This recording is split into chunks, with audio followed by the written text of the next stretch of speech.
And when Alexander saw the breadth of his domain, he wept, for there were no more worlds to conquer.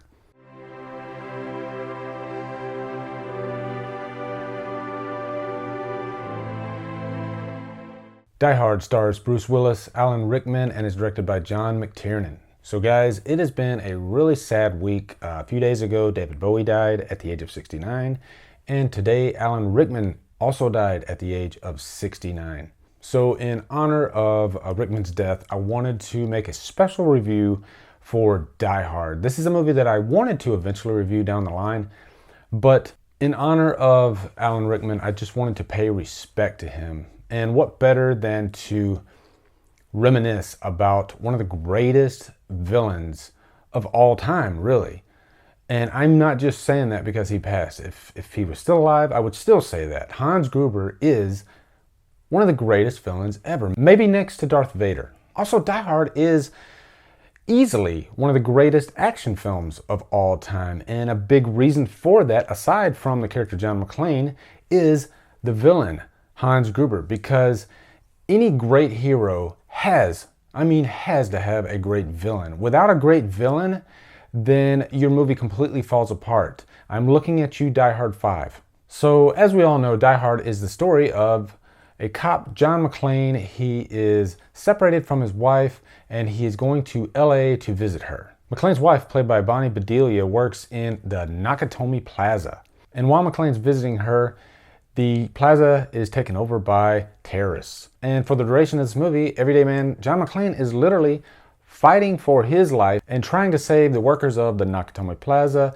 and really save the day. And like I stated earlier, Die Hard really is one of the greatest action films of all time. And it's because it is a perfect storm of different elements.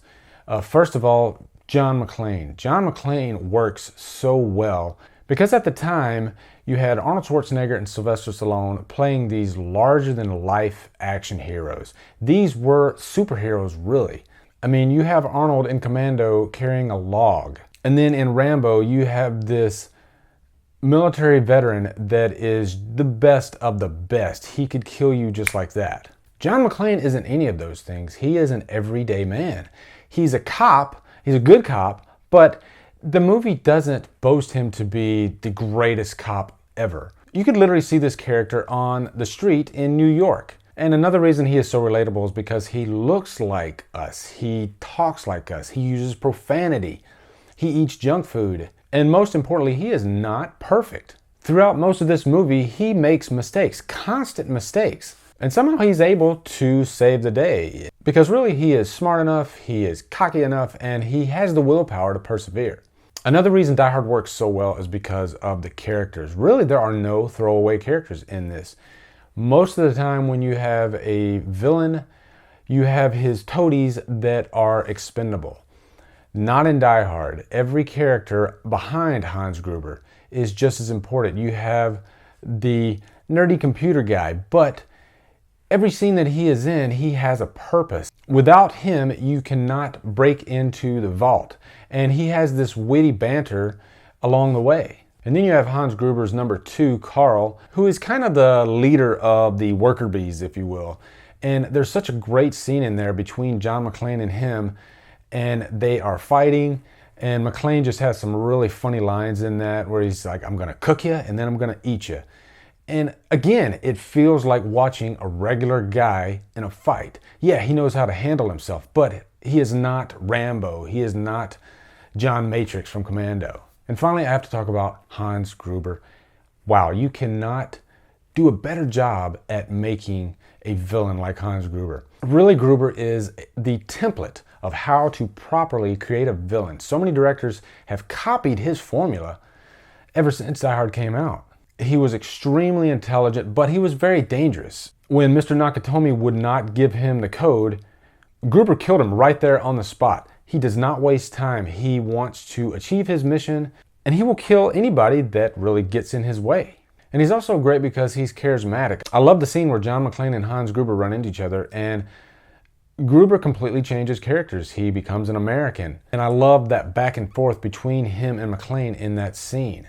And while I'm talking about Alan Rickman, I also want to mention Severus Snape. To me, Severus Snape was one of the most pivotal characters in the whole Harry Potter franchise. I'm a huge fan of the Harry Potter franchise, and Snape really is one of my favorite characters. He added so much weight because you never knew which side he was on. Sometimes he felt like a villain, but then sometimes he would step in and save Harry. And no one could have played him better than Alan Rickman. No one could have played Hans Gruber better than Alan Rickman. This is just a great character actor, and he is truly, truly going to be missed. Rest in peace, Alan Rickman. So anyway, guys, that is my review for Die Hard. I am going to give this movie Trapped on an Island, and I mean that. Die Hard is really an action movie that is just constantly copied to this day. So guys, what are your thoughts on the passing of Alan Rickman? What are your thoughts on Die Hard? Looking forward to hearing from you guys. Guys, thank you so much for watching. Subscribe to my channel, follow me on Facebook, Twitter, and Instagram, and Drum Dumb out.